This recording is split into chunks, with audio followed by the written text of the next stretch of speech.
다 함께 찬송가 449장 함께 찬송 드리시겠습니다. 찬송가 449장입니다.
기도하시겠습니다. 오늘도 살아계시고 우리를 인도하신 하나님 아버지, 우리가 주님만을 의지하며 주님만을 바라보며 나아가는 하나님의 거룩한 백성들 되게 소망합니다.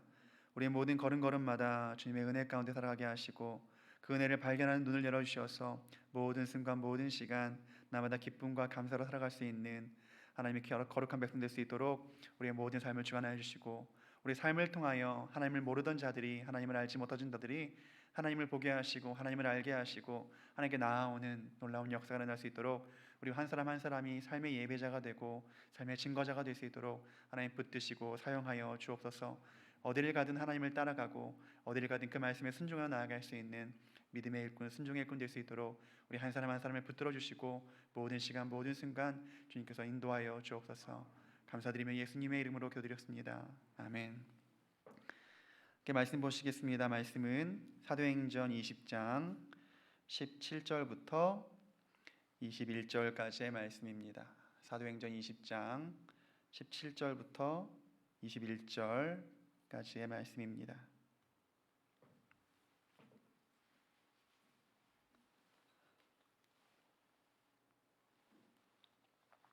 한 절씩 교독하시겠습니다. 바울이 밀레도에서 사람을 에베소로 보내어 교회 장로들을 청하니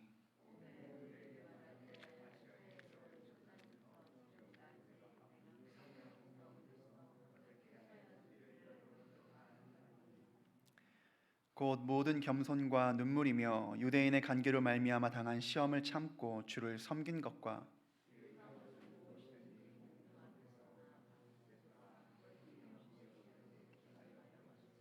함께 읽겠습니다.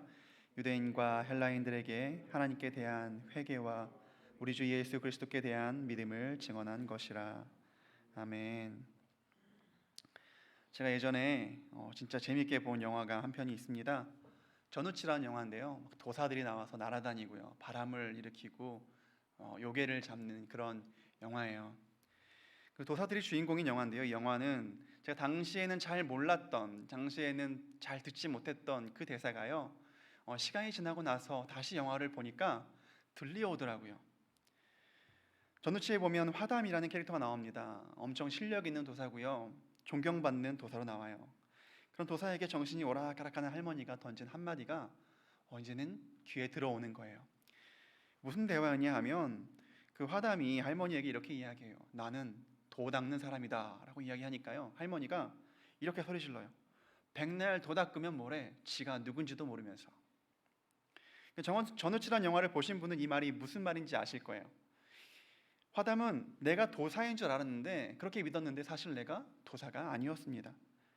사실 화담은 요괴였어요. 자기가 요괴인 줄도 모르면서 요괴를 잡으러 다녔던 거죠. 이 영화에서는 자신의 진짜 모습을 비춰주는 도구가 하나 등장하는데요, 청동거울이에요. 상처에서는 요괴를 상징하는 녹색 피가 흐르고, 청동거울에서는 내 진짜 본 모습이 보이니까 그것을 확인한 화담이 내가 진짜 요괴구나 하는 것을 깨닫게 되면서 그때부터 요괴의 본성을 드러내는 과정이 그려지는데요, 제가 이 영화를 다시금 보면서요, 이 대사가 머리에 계속해서 맴돌았습니다. 백날 도 닦으면 뭐해? 지가 누군지도 모르면서. 이 말이 이 시대를 살아가는 우리들에게 하는 말처럼 맴돌았어요.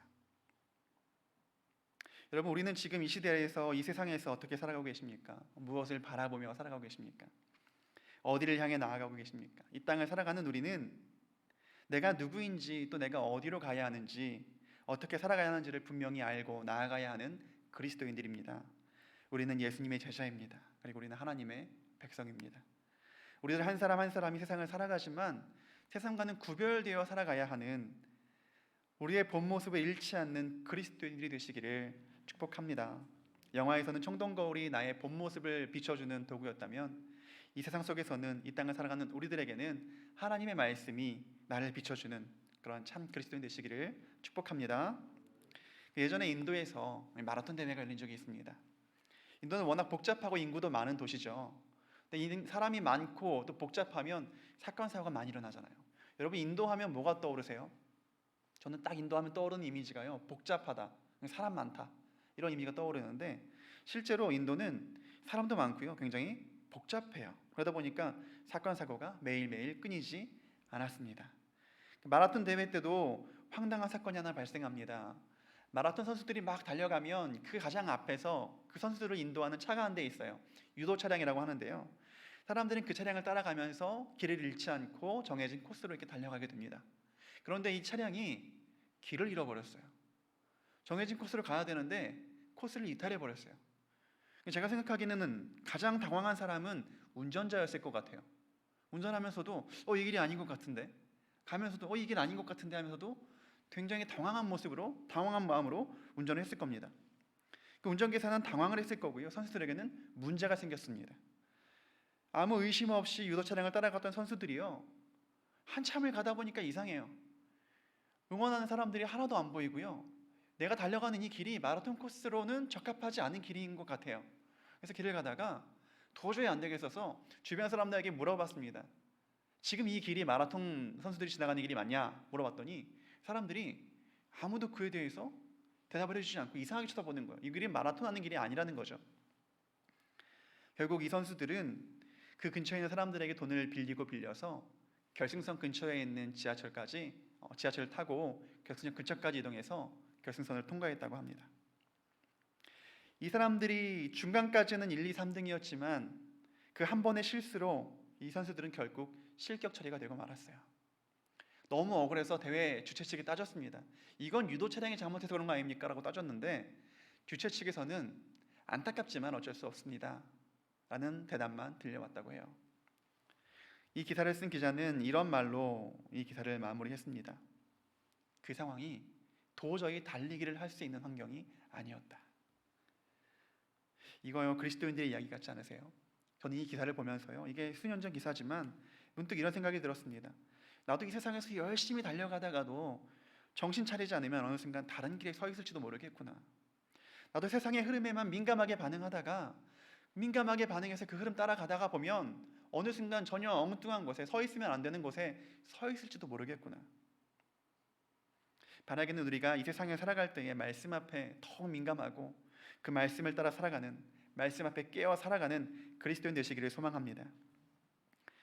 요즘에 제가 청년들과 예배를 드리면서 계속 사도행전을 보고 있거든요. 사도행전을 보면서 많은 것을 느끼고 있습니다. 계속해서 바울의 삶을 따라가고 있는데요, 제 개인적으로는 많은 것을 느끼고 또 많은 것을 돌아보게 만드는 시간이 되고 있습니다. 이 시간이 제 개인적인 시간이 되는 것을 넘어서 우리 청년들 모두와 함께 그 바울의 삶에서 스스로를 돌아보는 시간이 되기를 늘 기도하는데요, 여러분에게도 우리 청년들을 위해서 기도를 좀 부탁드리겠습니다. 많은 관심과 기도를 부탁드립니다. 다음 세대가 자라나서 이것을 가득 채워서 그들이 또 오천교회를 이끌어가는 일꾼이 될 수 있도록 많은 관심과 사랑을, 교회를 사랑하는 마음으로 믿음의 선배로서 청년들을 위해서 기도해 주시기를 부탁드리겠습니다. 제가 지난번에 그리스도인은 뱀처럼 지혜롭고 비둘기처럼 순결하라 말씀드렸던 거 기억나시죠? 말씀을 보다 보니까요, 바울이 딱 그렇게 살았더라고요. 여러분, 바울이 어떤 사람인지 아시죠? 바울이 어떤 사람이에요? 빌립보서 3장 5절 6절에 이렇게 기록되어 있습니다. 나는 8일 만에 할례를 받고 이스라엘 족속이요 베냐민 지파요 히브리인 중에 히브리인이요 율법으로는 바리새인이요 열심으로는 교회를 박해하고 율법의 의로는 흠이 없는 자라. 바울은 스펙상 완벽한 사람이었습니다. 가고자 한다면, 하고자 한다면 가지 못할 것이 없고 하지 못할 것이 없는 사람이었죠. 물론 외모는 조금 많이 안타깝다 알려져 있습니다. 그 외모가 정말 상상을 초월할 정도로 안타까웠다라고 이야기를 하는데요, 어떤 화가가 바울의 초상화를 그렸는데 그 얼굴을 해골바가지로 그려놨더라고요. 이거 너무한 거 아닌가 싶다가도 오죽하면 해골바가지로 그렸을까 하는 생각도 들면서 한편으로는 야, 내가 바울보다 난 게 있구나 라는 생각이 들었어요. 저는 해골바가지가 아니잖아요, 그렇죠? 해골바가지인가요? 다들 대답을 안 하시네요. 내가 바울보다 난 게 있구나라는 위로를 받았습니다. 아무튼 그럼에도 불구하고 실력으로는, 스펙으로는, 출신으로는 모든 것을 커버할 수 있는 그 사람이 바울이었단 말이에요. 그 사람의 바울의 삶을 쭉 살펴보는데요, 때로는 가슴이 떨리고요, 때로는 부끄럽고요, 때로는 눈물이 나더라고요. 오늘 우리들이 읽은 본문의 말씀을 보세요. 바울이 에베소에 있는 장로들을 다 모아놓고 마지막 그들에게 설교를 하는데요, 이 말은 설교를 하지만 그 말씀을 쭉 보면은 남은 자들에게 권면하고 당부하듯이 이야기를 담담하게 풀어놓습니다. 부모가 자녀에게 당부하듯이 바울이 남은 자들에게 어떻게 믿음을 지키고 또 어떻게 신앙을 지켜야 하는지 담담하게 풀어놔요. 여러분이 아끼고 사랑하는 누군가에게 마지막 한마디를 할 수 있다면 여러분 어떤 말씀을 전해주시겠어요? 어떤 말로 첫 마디를 시작하시겠어요? 가장 전해주고 싶은 말, 가장 소중한 말, 가장 필요한 말을 전하지 않으시겠어요? 아마 바울도 마찬가지였을 거예요. 바울은 남은 자들에게 이렇게 이야기를 합니다. 우리 함께 말씀을 읽어보도록 하겠습니다. 18절부터 21절의 말씀인데요, 함께 읽겠습니다. 그들에게 말하되 아시아에 들어온 첫날부터 지금까지 내가 항상 여러분 가운데서 어떻게 행하였는지를 여러분도 아는 바니 곧 모든 겸손과 눈물이며 유대인의 관계로 말미암아 당한 시험을 참고 주를 섬긴 것과 유익한 것은 무엇이든 공중 앞에서나 각 집에서나 거리낌 없이 여러분에게 전하여 가르치고 유대인과 헬라인들에게 하나님께 대한 회개와 우리 주 예수 그리스도께 대한 믿음을 증언한 것이라. 아멘. 바울의 모든 삶은 이 짧은 구절을 통해서 너무도 확실하게 드러나는 것 같아요. 내가 그리스도를 섬겼는데 어떻게 섬겼는가? 나의 모든 섬김은 겸손과 눈물이었으며 또한 내게 닥쳐오는 모든 시험을 참고 주를 섬겼노라. 여기서 말하는 겸손은 하나님 앞에서의 겸손이고요, 여기서 말하는 눈물은 내가 복음을 전해야 할 그 영혼들을 바라보며 흘린 눈물이었고요, 여기서 말하는 시험은 사명자의 삶을 감당하며 내가 당해야 했던, 내가 감내해야 했던 모든 순간, 또 마주해야 할 모든 순간들을 말하고 있는 것입니다. 여러분, 만약 우리의 마지막 삶의 순간에서 누군가에게 한마디를 할 수 있는 기회가 주어진다면 여러분 어떤 것을 말씀하시겠습니까? 내가 세상에서 어떻게 살아왔는지, 내가 세상에서 무엇을 이루었는지, 내가 세상에서 얼마나 존경받는 사람이었는지, 내가 세상에서 어떤 위치까지 올라갔던 사람이었는지, 그것을 말하면서 내가 이렇게 존경받는 사람이었다, 내가 이렇게 훌륭한 사람이었다, 내가 이렇게 열심히 살았다, 내가 이렇게 노력하는 사람이었다, 그것을 이야기하시겠습니까? 제가 바라기는 우리 모두가 바울처럼 단 한 가지, 내가 이렇게 그리스도를 섬겼노라 고백할 수 있게 되기를 축복합니다. 청년들과 이 바울의 삶을 보면서 말씀을 함께 나누다가요, 이런 이야기를 한 적이 있어요. 이 바울의 한마디가 하나님 나라에 들어가는 하이패스 같다고, 통행권 같다고요. 하나님 나라에 들어가기 위해서 자기소개서를 쓸 때 이 한마디면 충분하지 않겠냐고. 많은 청년들은 자기소개서를 씁니다. 어딘가에 들어가기 위해서는 나를 소개해야 되거든요. 나를 모르는 사람들에게 나를 알려줘야 되거든요. 그래서 자기소개서를 써요. 내가 이렇게 살았습니다. 나는 이런 사람입니다. 나는 무엇을 잘합니다. 그러니까 나를 뽑아주십시오 라고 나를 소개하는 글을 씁니다. 여러분, 자기소개서 써본 적이 있으세요? 아마 없으실 거예요. 낯선 단어일 수 있습니다. 근데 여러분, 시간 나실 때 내가 하나님 나라에 들어간다 생각하시고 한번 이 자기소개서 써보세요. 인터넷 들어가면 다 양식이 있어요. 첫 번째 칸에 못 쓰고 두 번째 칸에 못 쓰고 다 양식이 있거든요. 한번 써보세요.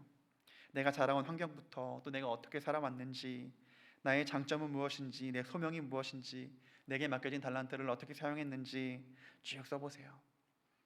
이 세상을 살아가면서 내가 어떻게 하나님을 믿었는지, 또 어떤 마음으로 살아왔는지, 어떻게 예배의 자리를 섬겼는지, 얼마나 예배의 자리를 사모했는지, 하나님 내가 이렇게 살았습니다 라고 쓰다 보면요, 그 시작은 내가 이렇게 살았습니다 라고 쓰려고 했는데 하나님 내가 이렇게 살아왔네요 라고 고백하는 내 자신을 발견하게 되실 겁니다. 그 모든 것을 쓸 때마다 그 길이 섬김의 길이고 눈물의 길이고 겸손의 길을 쓰게 되기를 소망합니다. 물론 누구보다 나를 더 잘 아시는 분이 하나님이시기에 굳이 그런 거 쓸 필요 있냐라고 물어보시는 분들도 계실 거예요. 그렇게 생각하는 분들도 계실 겁니다. 근데 여러분, 어린아이가 상을 받아오면요, 그 상이 아무리 작은 상이라도 엄마한테 엄청 자랑해요. 받아쓰기 잘하면요 엄청 자랑해요. 우리가 보기에 그거 아무것도 아니거든요. 당연히 알아야 되는 거고, 당연히 할 수 있어야 되는 거고, 당연한 건데 아이들은 너무 신나서 엄청 자랑을 해요. 근데 부모는 또 이상하죠. 그 당연한 게 당연하게 느껴지지 않아요. 그 당연한 걸 우리 애가 잘하면 기분이 좋아요. 저희 첫째 아이가 어느 날부터 숫자를 막 세는 거예요. 어느 날은 20이 넘어가고 어느 날은 30이 넘어가고 숫자를 세는데요, 물론 완벽하지 않았습니다. 근데 오늘 집에 세보라고 하니까 100까지 쭉 세더라고요.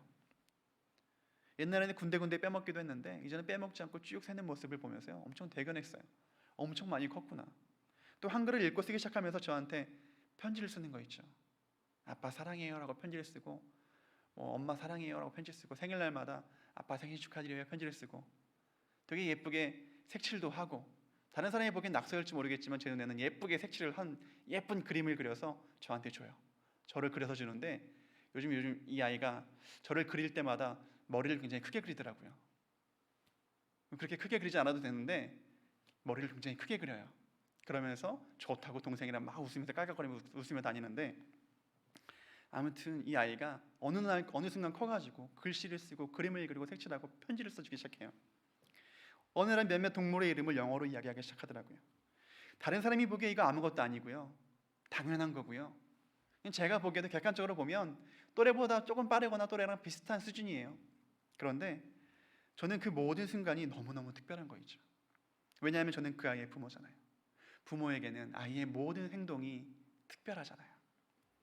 여러분, 내가 하나님 앞에서 당연히 살아야 하는 모든 삶, 그 삶을 살아낼 때 특별한 것 없어 보이는 그 삶이요, 세상에 자랑할 것 없을 것 같은 그 삶이요, 그냥 예배 잘 드리고 그냥 예배의 자리 사모하고 그냥 하나님을 사랑하고 그래서 헌신하고 그래서 봉사하고 누구나 다 하는 것 같은 그런 삶이요, 하나님 보시기엔 당연해 보이지 않는 거예요. 어린아이가 부모에게 자랑하기 위해서 100점짜리 시험지 들고 오면서 막 천진난만하게 뛰어올 때 아빠가 그 아이를 너무도 사랑스럽게 안아주는 것처럼 우리들도 하나님 앞에서 하나님, 내가 이렇게 살았습니다, 이렇게 살기 위해 노력했습니다라고 자랑하며 하나님께 딸려갈 수 있는, 하나님의 품을 향해서 달려갈 수 있는 그러한 그리스도인들 되기를 소망하고 축복합니다. 우리 사람들을 이렇게 비유할 때 뭐 양파 같은 사람이다라고 비유를 하잖아요. 이게 좋은 의미로 쓰이기도 하고 안 좋은 의미로 쓰이기도 해요. 한때 바울은 안 좋은 의미로 양파 같은 사람이었어요. 그리스도인들이 입장에서는 바울은 까도 나쁜 놈이었잖아요. 그냥 예배를 잘 드릴 뿐인데 잡아다가 예배 못 드리게 하고, 그냥 복음을 전할 뿐인데 잡아다가 복음 못 전하게 하고, 예수를 주로 시인할 뿐인데 잡아다가 그거 하지 말라고 하고 때리고 뭐 죽이기까지 하는 나쁜 사람이 바울이었잖아요. 근데 바울이 누굴 만나요? 다메섹으로 가던 길에서 예수님을 만나요. 그리고 바울의 삶이 그날 이후로 완전히 뒤바뀌어 버리잖아요. 완전히 다른 사람이 되었잖아요. 까도 나쁜 놈이었는데 그날 이후로는 까도 그리스도인, 까도 사명자. 많은 제사장들과 유대인들이 배신감을 느껴서 까고 돌려까도 사명을 지키는, 복음을 전하는 그리스도인으로 살아가는, 여전히 복음을 증거하는 그리스도인으로 완전히 바뀌었잖아요. 우리가 보기에 이런 바울 왠지 모르게 대단해 보여요. 아무나 할 수 없는 것처럼 보입니다. 정말 어마어마한 사람 같잖아요. 바울은 능력도 엄청나게 많이 행했습니다. 가는 곳마다 병든 자도 고쳤고요, 귀신 들린 자도 고쳐줬어요. 심지어는 죽은 자도 살려내기도 했습니다. 성경에 보면 바울이 몸에 지녔던 손수건이나 앞치마를 가져다가 병든 자 위에 얹어놓으면 병이 낫고요, 귀신 들린 자 위에 얹어놓으면 귀신이 쫓아나가고요, 어마어마한 능력을 행했던 사도였다는 것을 우리는 알 수 있습니다. 아마 예수님 이후로 이렇게 큰 능력을 행했던 사람은 바울밖에 없을 거예요. 근데 여러분, 이런 바울이요, 자기의 병에 대해서는 어떻게 했어요? 바울은 굉장히 큰 가시를 몸에 안고 살아갔잖아요. 바울은 우리가 생각하는 것만큼 완벽한 사람은 아니었을 겁니다. 바울은 약점을 가진 사람이었어요. 근데 특이한 점은요, 바울은 그 약점을 기뻐했다는 거예요. 하나님은 전능하시다, 능치 못함이 없으시다, 이 복음을 전하면서 기도를 통해서 병든 자를 낫게 하던 그 바울이 자기의 병을 낫게 하지 못해요. 이거 복음을 증거하는 사명자의 입장으로서 굉장히 난처한 일 아닌가요? 굉장히 큰 핸디캡 아닐까요? 그런데 바울은 오히려 그 일로 인해서 기뻐했어요. 물론 바울이 처음부터 자기의 약함을 기뻐했던 것은 아니었습니다. 바울도 자기에게 이것이 얼마나 치명적인 약점인지를 알았어요. 그래서 하나님께 간절하게 기도합니다. 3번씩이나 기도하는데요, 하나님은 그 바울의 3번의 간구를 다 들으셨음에도 불구하고 이루어지지 않으셨어요. 얼마나 간절히 기도했는지, 간구하다라고 표현한 이 파레칼레사라는 단어는요, 변호인이 법정에서 피고인을 위해서 최선을 다해서 간구하는 그런 모습을 나타내서 쓴 단어였습니다. 하나님을 향해서 바울이 최선을 다해 간구를 한 거예요. 이 가시 좀 내게서 떠나게 하옵소서. 근데 바울에게 있는 가시가 무엇이었는지는 모릅니다. 아무도 몰라요. 성경에 기록되어 있지 않습니다. 근데 그것이 육체적인 고통일 수도 있고 정신적인 고통일 수 있습니다. 아니면 극복하기 어려운 현재의 상황을 이야기하는 걸 수 있습니다. 복음을 대적하는 무리일 수도 있고요, 나를 힘들게 하는 사람일 수도 있습니다. 내가 넘어가지 못할 만한 큰 환경적인 무언가일 수 있어요. 어쨌든 그 가시가 무엇인지 모르겠지만 정말 치명적인 가시였던 것 같아요. 이 파레칼레사라는 단어는 바울도 그 가시를 제거하기 위해서 정말 간절하게 기도했다는 것을 우리에게 알려주고 있으니까요. 바울이 3번 하나님께 구했으나 결국 하나님은 그 가시를 제거하지 않으셨습니다. 그러면서 말씀하시죠. 우리 함께 읽어볼까요? 나에게 이르기를 내 은혜가 내게 족하도다. 이는 내 능력이 약한 데서 온전하여짐이라 하신지라. 그러므로 도리어 크게 기뻐함으로 나의 여러 약한 것들에 대하여 자랑하리니 이는 그리스도의 능력이 내게 머물게 하려 함이라. 그러므로 내가 그리스도를 위하여 약한 것들과 능욕과 궁핍과 박해와 곤고를 기뻐하노니 이는 내가 약한 그때에 강함이라. 아멘. 여전히 바울의 문제는 해결되지 않았습니다. 여전히 바울은 가시를 가지고 있습니다. 여전히 그 가시는 바울에게 너무도 큰 약점이었습니다. 그러나 그 약함을 통하여서 하나님의 일하심을 깨달은 바울은요, 도리어 크게 기뻐하였고 심지어 그 약함을 자랑하기까지 했습니다.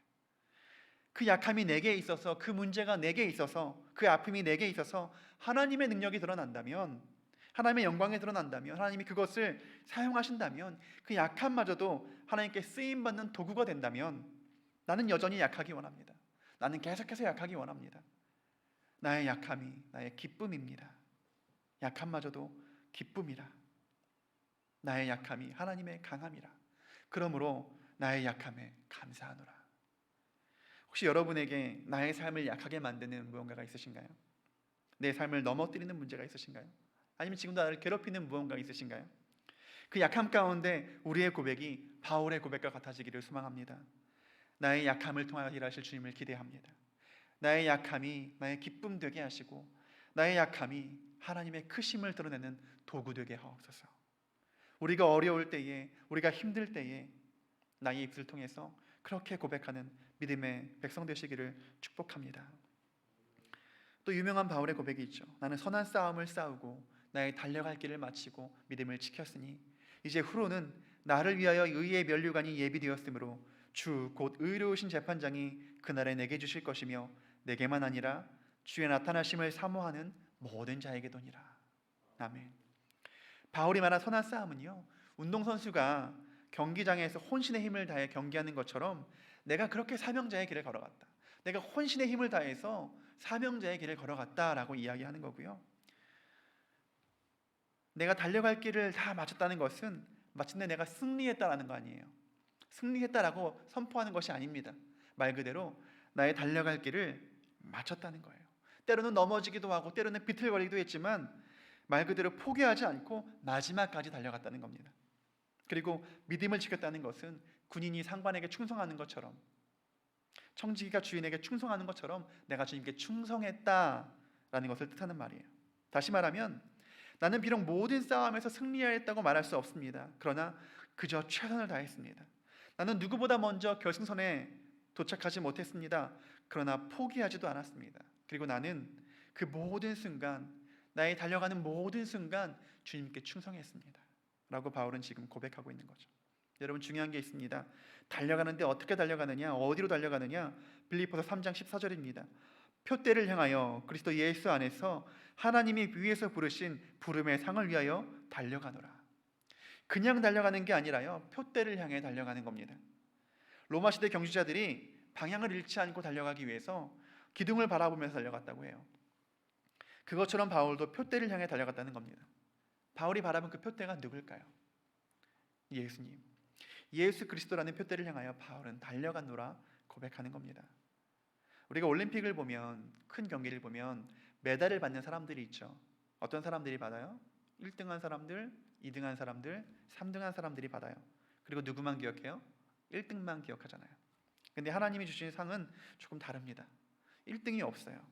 달려갈 길을 모두 마친 사람, 그 모든 자들이 승리자라 바울은 이야기합니다. 그리고 그 모든 이들에게 승리자의 관이 예비되어 있다 이야기하죠. 여러분, 말씀을 시작할 즈음 제가 자기소개서 한번 써보자고 했죠. 한번 써보시면요, 실망하실 수도 있어요. 내가 열심히 나름 신앙생활 한 것 같은데 쓰다 보니까 이것밖에 안 되나? 이게 아닌 것 같은데 싶으실 수 있고요. 나름 열심히 봉사하고 헌신한 것 같은데 막상 쓰려니까 쓸 게 없을 수도 있어요. 제 이야기예요. 막상 쓰려니까 쓸 게 없을 수도 있고 이것밖에 안 했나? 라는 생각이 드실 수도 있습니다. 그럼 우리들에게 바울은 이야기하는 거예요. 그러나 그럼에도 불구하고 마지막까지 포기하지 않고 달려가는 모든 이들이 지금부터라도 다시 달려가기 시작하여 마지막까지 멈추지 않고 달려가는 모든 이들이 주님께서 예비하신 의의 면류관을 받을 것이라. 여러분, 세상 가운데서 어떻게 살아가시겠습니까? 무엇으로 살아가시겠습니까? 바라기는 하나님이 원하시고 하나님이 찾으시는 한 사람, 하나님을 바라보고 하나님을 향하여 달려가는 그 한 사람, 나의 약함마저도 하나님의 도구가 되길 소망하고 기쁨으로 그 약함을 자랑할 수 있는 그리스도인이 되시기를 소망하고 축복합니다. 그리고 비록 느리더라도 멈추지 않고 한 걸음 한 걸음 그리스도라는 표대를 향하여 나아가 마침내 주님 주시는 의의 면류관을 받는 그리스도인 되시기를 간절히 소망합니다. 어떻게 살아갈 것인가? 어디로 나아갈 것인가? 하나님의 말씀 앞에서 늘 나를 비춰보고 나의 길을 걸어가는 참된 그리스도인들 되시기를 소망하고 축복합니다. 우리 찬양 하나 하시고 기도할 텐데요. 주가 보이신 생명의 길, 나 주님과 함께 상한 마음 들이며 주님 앞에 나아가리.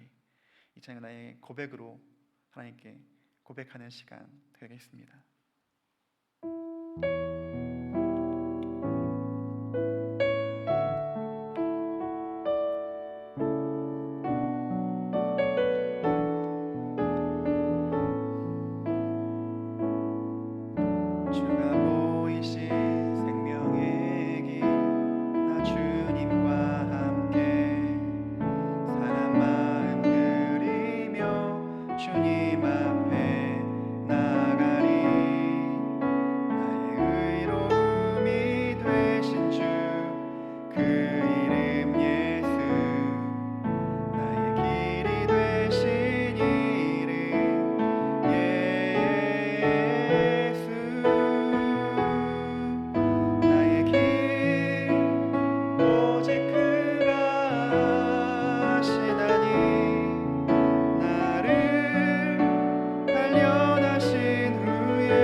하나님, 내가 달려갈 길을 모두 마치고 모든 순간, 모든 시간, 때로는 비틀거리고 때로는 넘어질지라도 멈추지 않고 달려갈 길을 모두 마칠 때에 하나님, 내게 주실 그 의의 면류관을 바라보며 나아갈 수 있는 하나님의 거룩한 백성 되기를 소망합니다. 나의 삶을 모두 마치는 날 내가 섬김으로, 눈물로, 겸손으로 주를 섬겼노라 고백할 수 있는 그러한 일꾼 되기를 소망합니다. 하나님, 내게 주시는 그 능력 힘입어서 하나님의 영광을 드러내며 나의 약함을 통하여 일하심을 기대하며 그 약함마저도 이 땅 가운데 자랑하며 나아갈 수 있는 하나님의 거룩한 백성 되기를 소망하오니 아버지, 모든 시간 모든 순간 나를 붙들어 주시고 하나님의 일꾼 되어 나아갈 수 있도록 나의 모든 걸음을 인도하여 주옵소서. 때로는 흔들릴지라도, 때로는 비틀릴지라도 내게 말씀하시는 그 음성을 붙들고 그 음성에 순종하여 나아갈 수 있는 믿음의 일꾼 될 수 있도록 나의 모든 시간 주님께서 붙들어 주옵소서. 주여, 한번 크게 외치고 기도합니다. 주여, 사랑하며 내가 주님 나아갑니다. 아버지, 내가 모든 시간 모든 순간 내게